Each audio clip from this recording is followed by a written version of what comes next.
Hello all. तो nuclear physics में आगे बढ़ेंगे हम। तो पिछली क्लास में हमने कुछ बहुत इंपॉर्टेंट टॉपिक डिस्कस किए थे। हमने बात की थी mass defect, energy mass equivalence and Q value of nuclear reaction, कि जब कोई न्यूक्लियस किसी इंडिविजुअल न्यूक्लियॉन से फॉर्म होता है तो इंडिविजुअल न्यूक्लियॉन्स का मास ज़्यादा होता है और न्यूक्लियस का मास कम होता है, और इंडिविजुअल न्यूक्लियॉन से न्यूक्लियस बनने में कुछ मास की कमी आ जाती है और वो मास जो है वो एनर्जी की फॉर्म में कन्वर्ट हो जाता है। तो हमने बाइंडिंग एनर्जी की बात की थी वहाँ पर।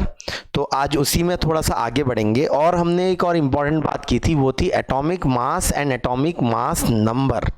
तो एटॉमिक मास नंबर जो है it is different from atomic mass. Atomic mass and atomic mass number में डिफरेंस होता है। तो atomic mass number is a whole number, लेकिन एटॉमिक मास जो है वो होल नंबर होना जरूरी नहीं है। Atomic mass number it is a unitless and dimensionless quantity. Dimensionless and unitless quantity, it is just a number. इसकी कोई डायमेंशन नहीं है। इसकी डायमेंशन है, एटॉमिक मास की डायमेंशन सिंपली मतलब m1 होती है और इसकी यूनिट जो होती है वो केजीज में हम लिख सकते हैं, या फिर हम एक दूसरी यूनिट यूज करते हैं which is atomic mass unit. Detail में हमने बात की थी पिछली क्लास में एएमयू के बारे में, एटॉमिक मास यूनिट की डेफिनेशन वगैरह के बारे में बात की थी। तो हमने वहां पर देखा था कि एलिमेंट्स के एटॉमिक मास और atomic mass number exactly same होना जरूरी नहीं है। जैसे कि एक प्रोटॉन का मास एग्जैक्टली 1 एएमयू नहीं होता है। जैसे कि आप अगर, हाँ ये प्लीज, ये वाला चैप्टर जो है it is theoretical.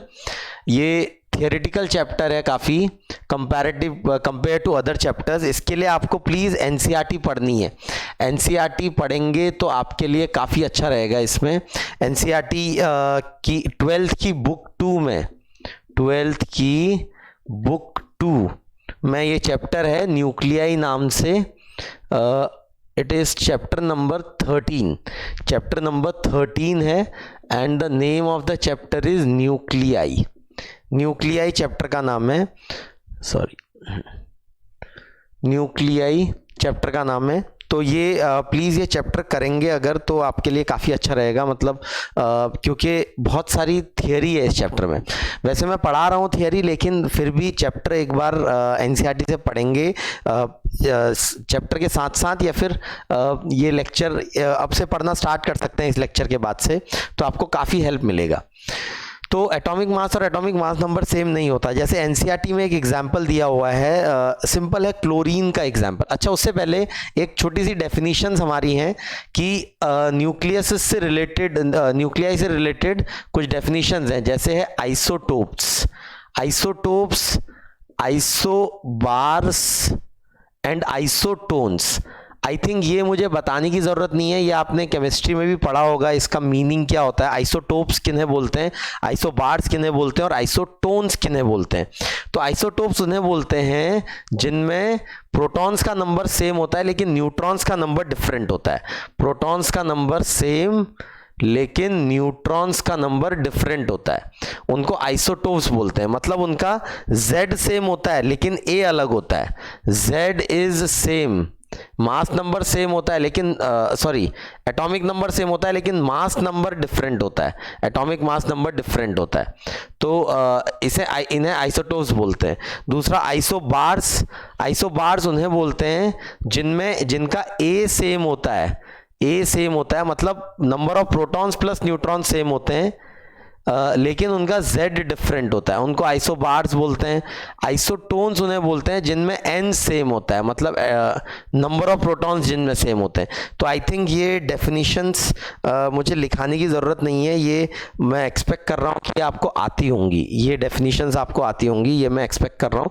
Simple C definitions. अब जैसे आइसोटोप्स की अगर हम बात करें तो एक ही एलिमेंट के, मतलब सेम Z में अलग अलग मास नंबर हो सकते हैं।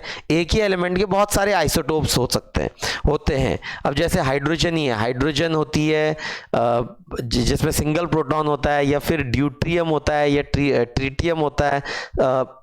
ऑक्सीजन के भी आइसोटोप्स होते हैं, कार्बन के भी C12 C14, और हर आइसोटोप स्टेबल नहीं होता। आइसोटोप्स में स्टेबिलिटी का डिफरेंस होता है, कोई आइसोटोप ज़्यादा स्टेबल होता है, कोई आइसोटोप कम स्टेबल होता है। जो कम स्टेबल होते हैं वो रेडियो एक्टिविटी शो करते हैं, वो हम पढ़ेंगे अभी कुछ टाइम के बाद इस चैप्टर में। अब यहाँ पर पहले हम ये एटॉमिक मास और एटॉमिक मास नंबर के बीच का डिफरेंस समझ रहे थे। तो एनसीईआरटी में एक एग्जाम्पल दिया हुआ है, अगर आप देखेंगे वहाँ बात की है क्लोरीन की। तो क्लोरीन की अगर हम बात करें तो क्लोरीन के दो आइसोटोप्स हैं, एक का एटॉमिक मास नंबर है 34.98 AMU, ये U रिप्रेजेंट्स AMU, और दूसरा है 36.98 AMU। अब ये AMU में इनके दो अलग अलग आइसोटोप्स के एटॉमिक मास हैं। AMU में इनकी यूनिट है AMU। अगर इसी के मास नंबर बोला जाता तो इसका मास नंबर 35 है, इसका मास नंबर 37 है। 35 मास नंबर है, मतलब प्रोटॉन्स और न्यूट्रॉन्स का नंबर मिला के 35 है, और इसका प्रोटॉन्स और न्यूट्रॉन्स का नंबर मिला के 37 है। और इनका एटॉमिक मास नंबर अगर आप देखेंगे तो वो इस वाले का एग्जैक्टली 35 AMU नहीं है, 35 AMU से थोड़ा कम है, और इसका एग्जैक्टली 37 नहीं है, इसका 37 AMU से थोड़ा कम है। तो atomic mass number are different from atomic mass, दोनों में अंतर होता है। अब जैसे इनका जब एवरेज ऑफ द मास लेते हैं तो एनसीईआरटी में पढ़ सकते हैं, इसके बारे में मैं बता नहीं रहा हूँ ज़्यादा, सिंपल सा कंसेप्ट है। लेकिन मैं यहाँ पर आपको ये समझाने की कोशिश कर रहा हूँ कि एटॉमिक मास और एटॉमिक मास नंबर में अंतर क्या होता है। तो atomic mass is different from atomic mass number. अब तो पिछली क्लास में हमने बात भी की थी, जैसे कार्बन का एग्जाम्पल लिया था हमने C12 का, कि भाई कार्बन 12 होता है, तो कार्बन 12 में टोटल नंबर ऑफ प्रोटॉन्स और टोटल नंबर ऑफ न्यूट्रॉन्स का एडिशन 12 होता है, और उसका न्यूक्लियर मास 12 से कम होता है, क्योंकि एटॉमिक मास उसका 12 होता है। तो मतलब इंडिविजुअल प्रोटॉन्स और न्यूट्रॉन का मास ज्यादा होता है कंपेयर टू न्यूक्लियस। तो energy is released in the formation of nucleus from individual nucleons. That energy released is called binding energy. या फिर उल्टा सोचेंगे तो न्यूक्लियस को इंडिविजुअल न्यूक्लियॉन्स में ब्रेक करने के लिए जो एनर्जी रिक्वायर्ड है, that is called binding energy, उसे बाइंडिंग एनर्जी बोला जाता है। तो बाइंडिंग एनर्जी को थोड़ा डिटेल में देखेंगे तो बाइंडिंग एनर्जी जितनी ज्यादा होगी उतना ज्यादा एक तरीके से स्टेबल होगा हमारा न्यूक्लियस। लेकिन केवल बाइंडिंग एनर्जी रिस्पॉन्सिव, मतलब केवल बाइंडिंग एनर्जी इनफ नहीं है स्टेबिलिटी को शो करने के लिए। तो अगर जरा देखें स्टेबिलिटी की अगर हम बात करें, स्टेबिलिटी ऑफ न्यूक्लियस, तो न्यूक्लियस की स्टेबिलिटी की अगर हम बात करें, if you talk about stability of nucleus, तो स्टेबिलिटी ऑफ न्यूक्लियस डिपेंड करती है बाइंडिंग एनर्जी पर न्यूक्लियॉन में। बाइंडिंग एनर्जी पर न्यूक्लियॉन हम डिसाइड करती है कि हमारा न्यूक्लियस कितना कम या कितना ज्यादा स्टेबल है। मतलब total binding energy is not measure of stability. Binding energy per nucleon is measure of stability. ऐसा क्यों, जरा समझेंगे इस बात को। तो जितना बड़ा न्यूक्लियस होता जाएगा ऑब्वियसली बाइंडिंग एनर्जी उतनी बड़ी होती जाएगी। जैसे हीलियम की बाइंडिंग एनर्जी, ऑक्सीजन की बाइंडिंग एनर्जी, आयरन की बाइंडिंग एनर्जी, फिर यूरेनियम की बाइंडिंग एनर्जी। तो हीलियम की सबसे कम होगी बाइंडिंग एनर्जी, ऑक्सीजन की उससे ज्यादा होगी, आयरन की और ज्यादा होगी, और यूरेनियम की और ज्यादा होगी। क्योंकि जितना ज्यादा एटॉमिक मास नंबर बढ़ता जाएगा उतना मास डिफेक्ट आता जाएगा।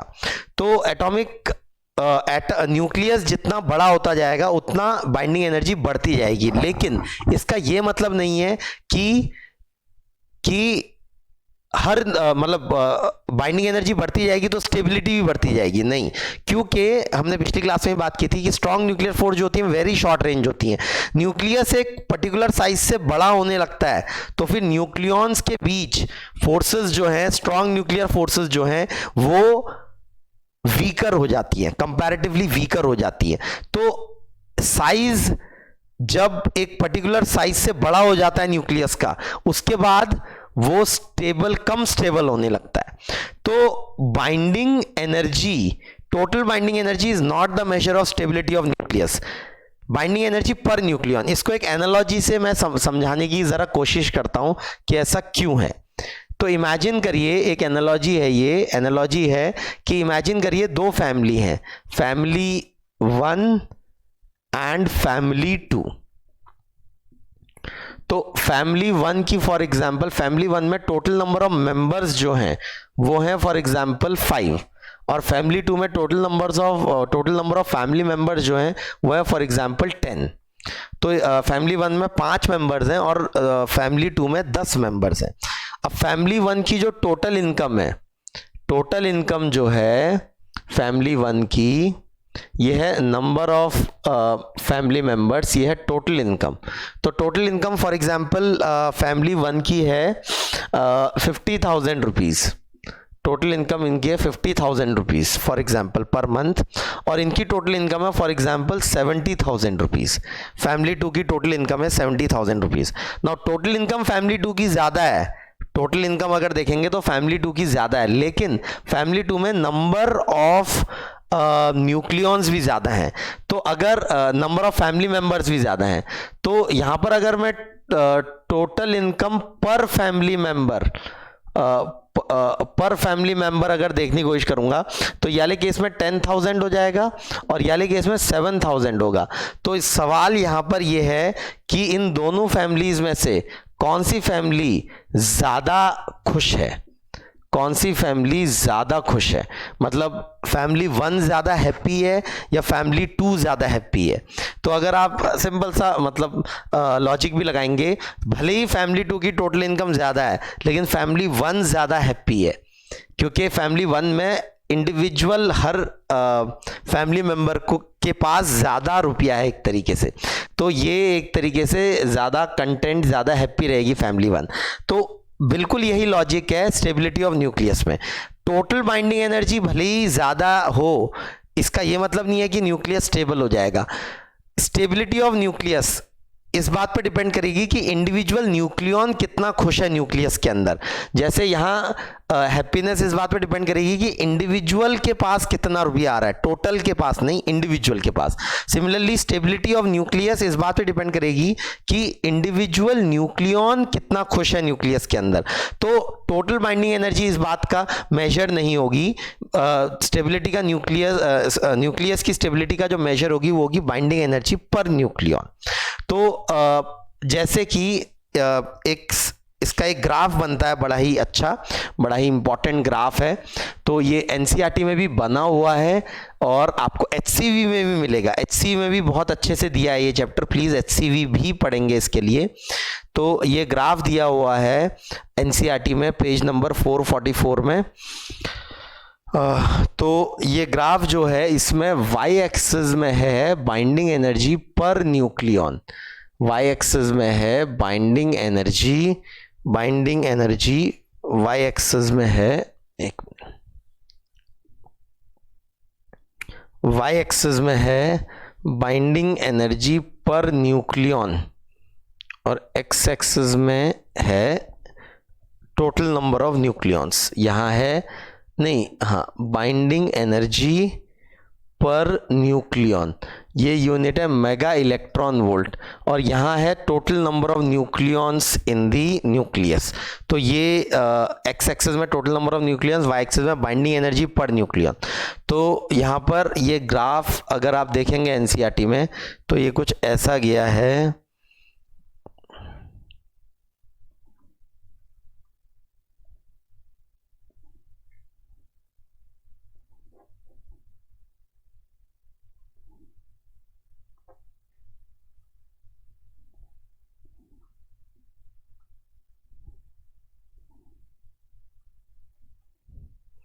ये ग्राफ कुछ ऐसा है,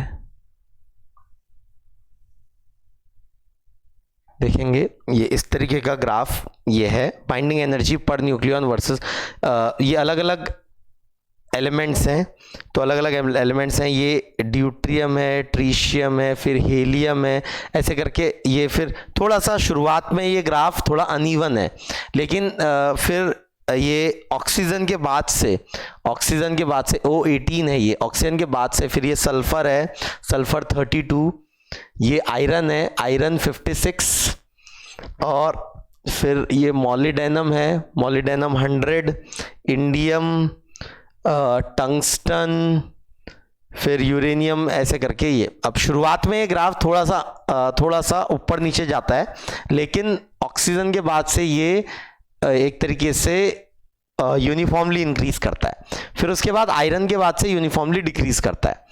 तो ये जो है ये बहुत ही इंपॉर्टेंट है। आयरन जो हमारा न्यूक्लियस है, nucleus of iron, it is a very important and interesting nucleus. तो इसकी खासियत ये आयरन के न्यूक्लियस की कि इसकी बाइंडिंग एनर्जी पर न्यूक्लियन जो है वो मैक्सिमम है, बाइंडिंग एनर्जी पर न्यूक्लियन जो है वो मैक्सिमम होती है आयरन की। तो इसकी वैल्यू करीब करीब 8.7 कुछ 8.7 मेगा इलेक्ट्रॉन वोल्ट होती है बाइंडिंग एनर्जी पर न्यूक्लियन। तो मतलब द मोस्ट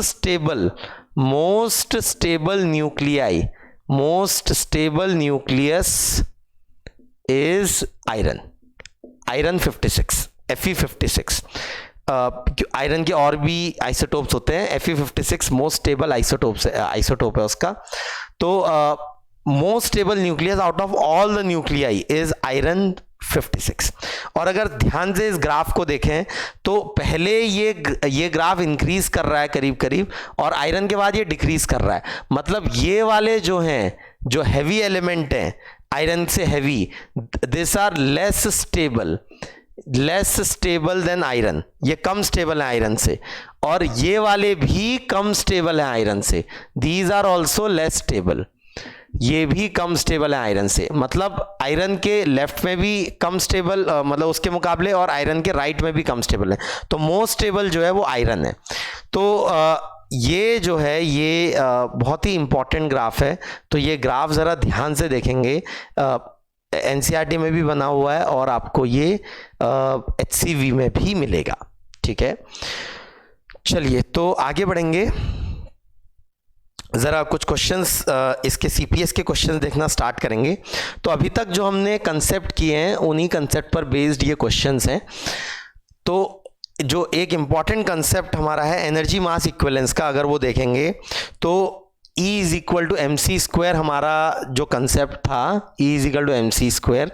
तो अगर ये SI यूनिट्स में डालेंगे, मतलब मास को अगर kg में डालेंगे, C को मीटर पर सेकंड में डालेंगे, तो एनर्जी जूल में निकल के आएगी। लेकिन हम यहाँ यूजुअली जूल में डील नहीं करेंगे न्यूक्लियर फिजिक्स में, ज़्यादातर हम मास की यूनिट जो लेंगे वो AMU में लेंगे, एटॉमिक मास यूनिट में जो मास डिफेक्ट वगैरह आएगा कि भाई delta Q is equal to delta M into C²। Delta Q will be the energy released और absorbed, delta M is mass defect and C²। अब यहाँ पर जो ये वैल्यू निकल के आती है, C तो कांस्टेंट है, तो अगर डेल्टा Q या एनर्जी E की यूनिट अगर मैं मेगा इलेक्ट्रॉन वोल्ट ले लूं और मास को AMU में कन्वर्ट कर दूं, तो ये फॉर्मूला जो निकल के आ जाता है वो निकल के आता है delta Q is equal to 931 into delta M in mega electron volt, where delta M should be in AMU. Now this is a very important formula, calculation के लिए बहुत इंपॉर्टेंट है, ये नंबर बड़ा इंपॉर्टेंट है 931। ये C² और बाकी यूनिट कन्वर्जन की वैल्यूज डाल के नंबर निकल के आता है 931। मतलब 1 AMU का mass is equivalent to 931 mega electron volt. एक AMU का मास डिफेक्ट, 1 AMU का mass defect is equivalent to 931 mega electron volt. तो 2 AMU का mass defect will be 2 into 931 mega electron volt. 10 AMU का mass will be 9310 mega electron volt. तो इस तरीके से ये अलग अलग मास डिफेक्ट आता जाएगा हमारे, मतलब मास डिफेक्ट की मदद से हम एनर्जी रिलीज या एनर्जी एब्जॉर्ब निकाल सकते हैं इस फॉर्मूले की मदद से। तो ये फॉर्मूला बहुत इंपॉर्टेंट है, याद रखेंगे। ये नंबर बड़ा इंपॉर्टेंट है 931 कैलकुलेशन पर्पसेस के लिए। चलिए आगे बढ़ेंगे, स्टार्ट करेंगे क्वेश्चन नंबर 1 से। Calculate the radii of 70 GE 70 G nucleus का रेडियाई आपको निकालना है, तो सिंपल फॉर्मूला है R is equal to R not A की पावर 1/3, ये फॉर्मूला हमने देखा था। तो radius will be equal to R not होता है 1.1 फेम्टोमीटर, ए की वैल्यू यहाँ हो जाएगी 70 रेज टू द पावर 1/3, तो ये हो गया 1.1 इंटू क्यूब रूट ऑफ 70। अब अप्रॉक्सीमेट कैलकुलेशन करना आना चाहिए बेटा आपको, अप्रॉक्सीमेट क्यूब रूट ऑफ 70 करीब करीब कितना होगा। तो अगर आप देखेंगे तो क्यूब रूट मतलब जैसे 3 देखेंगे तो 3 का क्यूब होता है 27, मतलब cube root of 27 is 3। Similarly cube root of 64 will be 4, फिर cube root of 125 will be 5। तो ये नंबर जो है क्यूब रूट ऑफ 70, ये क्यूब रूट ऑफ 64 से थोड़ा बड़ा होगा, लेकिन क्यूब रूट ऑफ 125 से छोटा होगा। तो 4 से लेकिन थोड़ा ही बड़ा होगा क्योंकि 64 के काफ़ी नज़दीक है। तो ये हो जाएगा 1.1 इंटू 4.1 या 4.2 के करीब, तो ये 4.1 के करीब, और ये इससे मल्टीप्लाई होगा तो थोड़ा सा ये 1.1, तो 4.1 जब 1.1 से मल्टीप्लाई होगा तो 4.1 से थोड़ी सी बड़ी हो जाएगी वैल्यू, तो 4.1 या 4.2 एंगस्ट्रॉम। तो ये एंगस्ट्रॉम में होता है ऑब्वियसली, नहीं सॉरी एंगस्ट्रॉम नहीं, फेम्टोमीटर, सॉरी फेम्टोमीटर, तो 4.1 4.2 फेम्टोमीटर के अराउंड का हमारा आंसर होगा। तो इस तरीके से ये देखना आना चाहिए, कभी कभी बहुत रेयरली इस पर क्वेश्चन पूछे जा सकते हैं।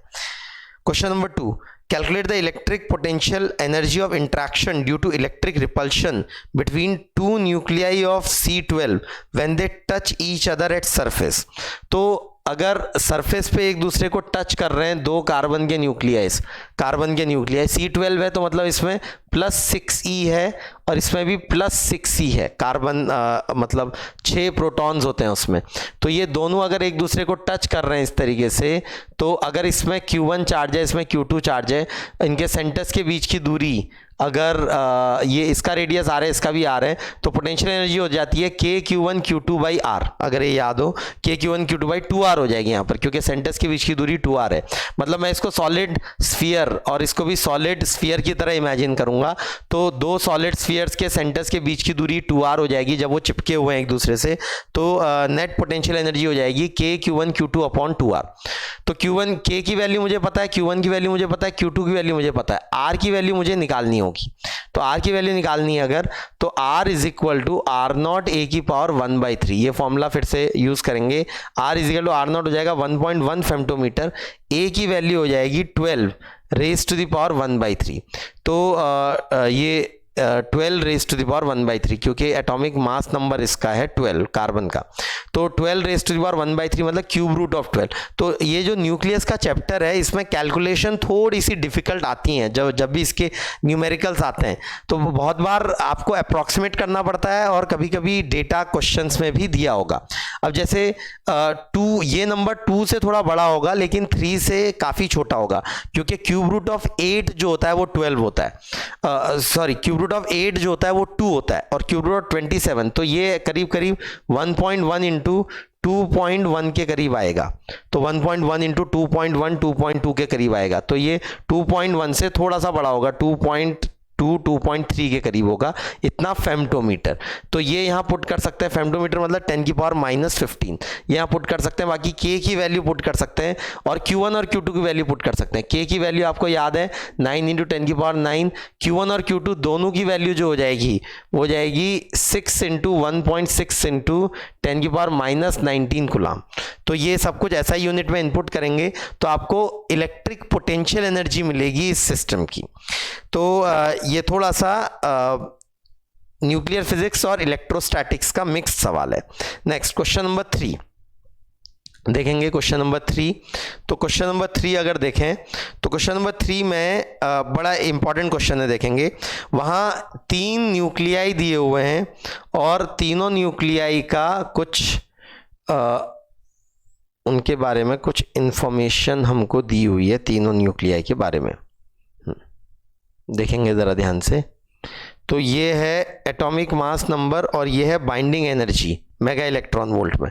तो 3 न्यूक्लियाई हैं P, Q और R। तो P का मास नंबर दिया हुआ है 10, इसका 5 और इसका 6।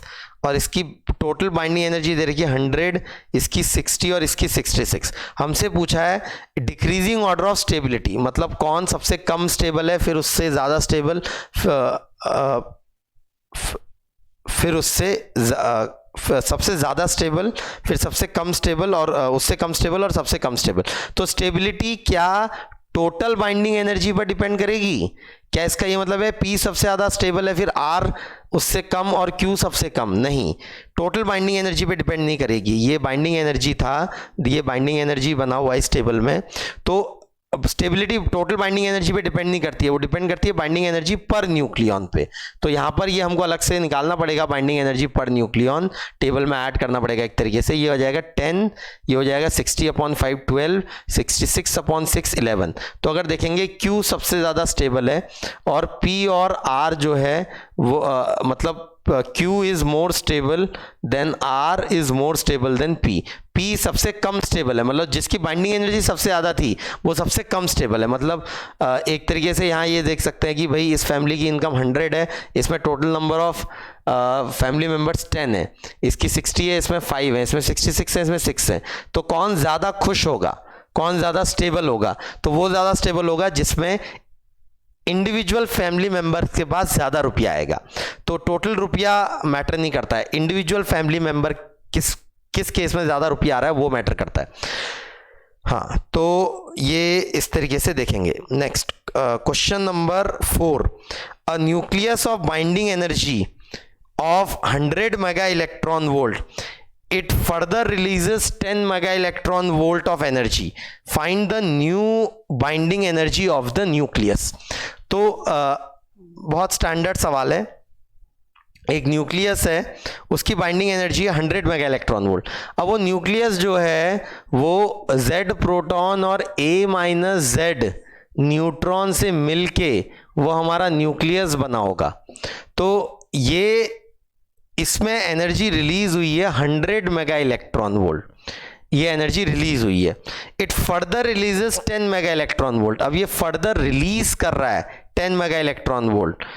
तो अगर ये further 10 mega electron volt release कर रहा है, मतलब ये X स्टार था फॉर एग्जांपल और ये XAZ हो गया, और फर्दर इसने 10 मेगा इलेक्ट्रॉन वोल्ट रिलीज की, तो पूछ रहा है कि इसकी बाइंडिंग एनर्जी कितनी होगी, इसकी बाइंडिंग एनर्जी कितनी होगी। तो अगर आप देखेंगे उसका उल्टा सोचिए कि भाई X स्टार से X आने में 10 मेगा इलेक्ट्रॉन वोल्ट की एनर्जी रिलीज हो रही है, तो X से X स्टार जाने में आपको 10 मेगा इलेक्ट्रॉन वोल्ट की एनर्जी इसको देनी पड़ेगी, और X स्टार से ये न्यूक्लियॉन्स को जाने में 100 मेगा इलेक्ट्रॉन वोल्ट की एनर्जी देनी पड़ेगी।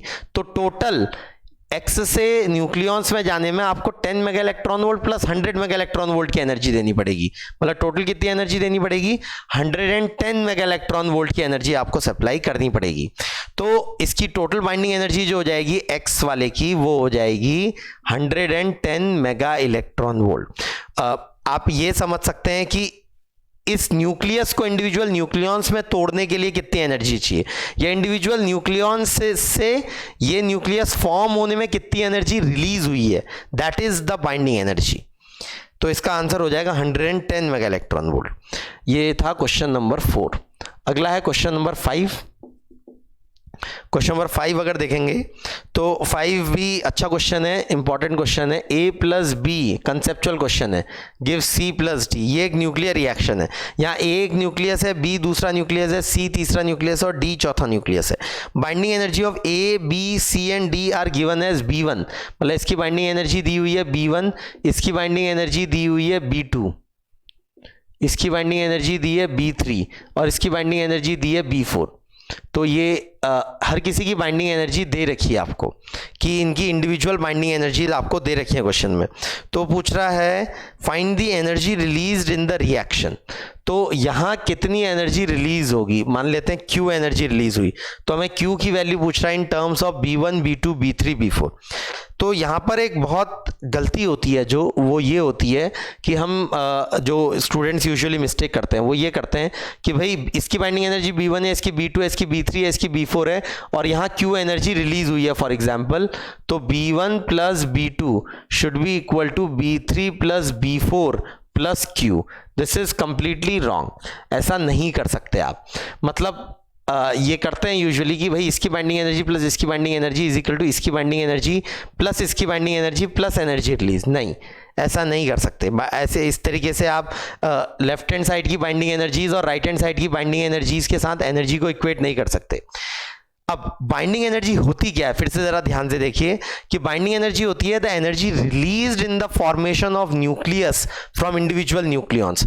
तो अगर बाइंडिंग एनर्जी जैसे 100 मेगा इलेक्ट्रॉन वोल्ट रिलीज हुई है, तो जब तक वो इंडिविजुअल न्यूक्लियॉन्स हैं, तब अगर मैं उनकी एनर्जी 0 इलेक्ट्रॉन वोल्ट बोल रहा हूं, तो न्यूक्लियस फॉर्म हो गया जब, तो 100 मेगा इलेक्ट्रॉन वोल्ट की एनर्जी रिलीज हो गई, तो इसकी जो बाइंडिंग मतलब इसकी जो एनर्जी हो जाएगी it will be -100 mega electron volt.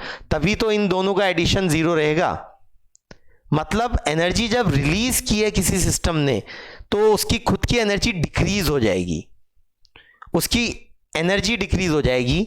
अब जैसे ये 10 मेगा इलेक्ट्रॉन वोल्ट रिलीज कर रहा है, तो पहले अगर उसमें एनर्जी -100 मेगा इलेक्ट्रॉन वोल्ट थी, तो अब हो जाएगी -110 मेगा इलेक्ट्रॉन वोल्ट।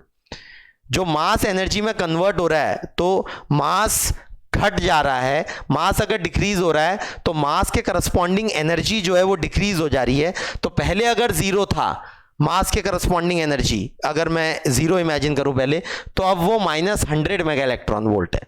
तो मतलब जो भी बाइंडिंग एनर्जी होती है, न्यूक्लियस की एनर्जी उसका नेगेटिव होती है। मतलब ए न्यूक्लियस की बाइंडिंग एनर्जी अगर B1 दी हुई है, तो इसकी एनर्जी मैं -B1 लूंगा। ये मैं तब एज्यूम कर रहा हूं जब इंडिविजुअल न्यूक्लियॉन्स जब सेपरेटेड है, तब मैं 0 एनर्जी मान रहा हूं। इसकी बाइंडिंग एनर्जी हो जाएगी इसकी बाइंडिंग एनर्जी B2 है, तो इसकी न्यूक्लियॉन की एनर्जी हो जाएगी न्यूक्लियस की एनर्जी हो जाएगी -B2, इसकी हो जाएगी -B3 और इसकी हो जाएगी -B4। तो ये इनकी एनर्जी है। मतलब जो भी बाइंडिंग एनर्जी है, एनर्जी उसका नेगेटिव होती है। तो यहां पर अगर हम इक्वेशन बनाएंगे, तो ये आएगी -B1 -B2 is -B3 -B4 plus Q।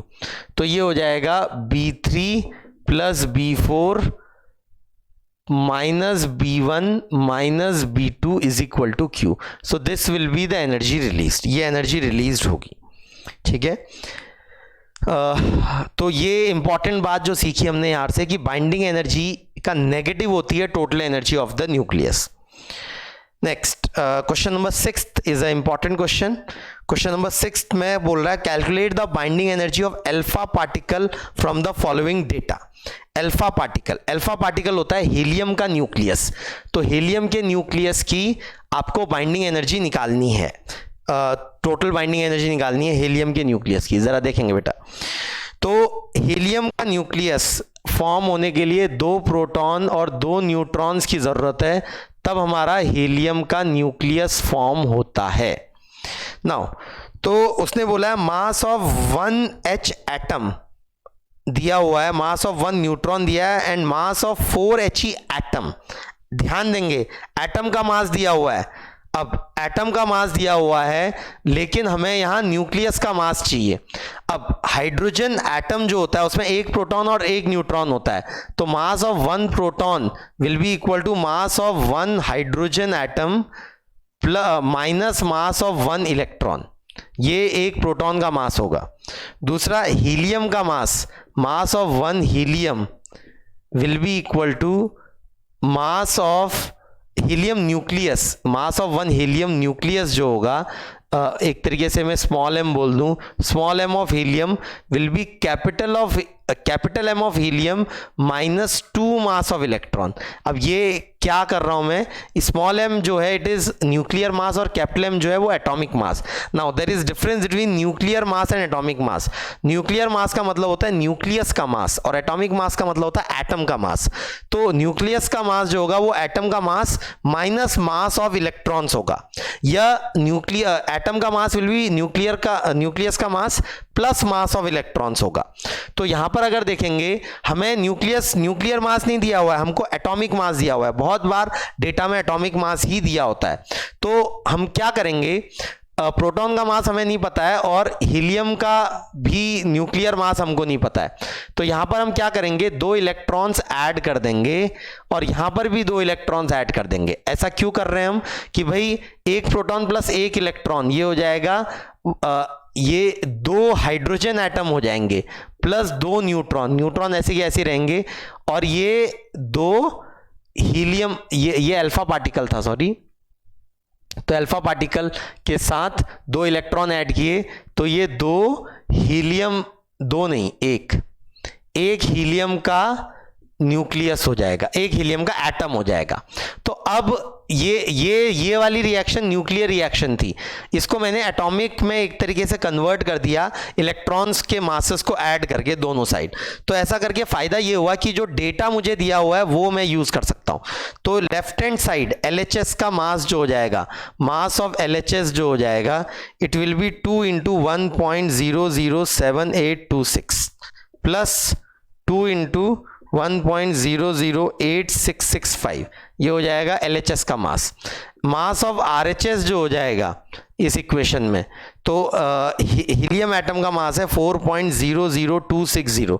तो ये थोड़ा कैलकुलेशन करनी पड़ेगी आपको थोड़ा ध्यान से, अगर देखेंगे तो ये कैलकुलेशन करें अगर, तो 12 2 to the 4 1 5 8 to the 16 carry 1 7 to the 14 1 15 0, तो 2.0, हाँ, फिर ये आ जाएगा 5 to the 10 5 to the 10 carry 1 6 to the 12 13 carry 1 6 to 12 13 carry 1 8 to the 16 17 0 2.0, तो ये आ जाएगा 2 8 9 12 3 0 4.032, तो ये आ रहा है 4.032982, ये आ रहा है लेफ्ट हैंड साइड का मास इस न्यूक्लियर रिएक्शन में, और राइट हैंड साइड का मास ये आ रहा है। तो अगर आप देखेंगे राइट हैंड साइड का मास कम है, this is less then mass on LHS, तो मतलब यहाँ एनर्जी रिलीज हो गई है, यही जो एनर्जी रिलीज होगी this will be equal to mass defect, sorry binding energy. तो ये जो एनर्जी रिलीज हो जाएगी which will be equal to binding energy, that will be mass defect into C², या 931 इंटू डेल्टा एम, अगर delta M में AMU में लिखता हूं तो यहां पर से डेल्टा एम जो है वो निकाल सकते हैं, ये हो जाएगा 4.032982 माइनस 4.00260, तो ये आ रहा है 2 8 9 और 6 3 0 3 0.0, तो ये आ जाएगा 931 इंटू अप्रोक्सीमेटली 931 इंटू 0.003 अप्रोक्सीमेटली, ये हो जाएगा 0.03, सॉरी 0.03। तो ये अगर देखेंगे तो ये अप्रोक्सीमेटली जो निकल के आ रहा है 3 3 9 9 3 करीब 28 मेगा इलेक्ट्रॉन वोल्ट निकल के आ रहा है। तो ये हो जाएगा binding energy, total binding energy of helium nucleus. तो बाइंडिंग एनर्जी पर न्यूक्लियन अगर मैं निकालूं तो हो जाएगा 28/4 विच will B approximately 7 mega electron volt. तो हीलियम की बाइंडिंग एनर्जी पर न्यूक्लियन करीब करीब कितनी है, 7 मेगा इलेक्ट्रॉन वोल्ट, और टोटल एनर्जी जो है, टोटल बाइंडिंग एनर्जी उसकी जो है वो है 28 मेगा इलेक्ट्रॉन वोल्ट। अब यही क्वेश्चन नंबर 7 जो है वो होमवर्क है, इसी वैरायटी का सवाल है, बस उसमें हीलियम की जगह आयरन है। तो आपको क्या दिया हुआ है, आयरन का एटॉमिक मास दिया हुआ है और इंडिविजुअल हाइड्रोजन एटम का मास भी दिया हुआ है और मास ऑफ न्यूट्रॉन दिया है।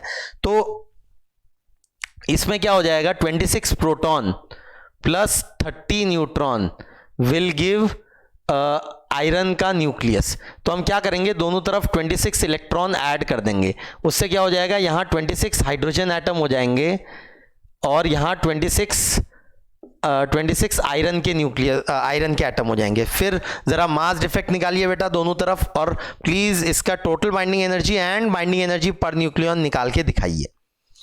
तो जरा करेंगे question number 7। Question number 8 is repeat of question number 6 जो अभी किया हमने, तो ये रिपीट हो गया है क्वेश्चन नंबर 6 से, ठीक है। इसके आगे का टॉपिक जो है it is related to radioactivity, जो कि हम अगले क्लास में करेंगे, ठीक है। Thank you.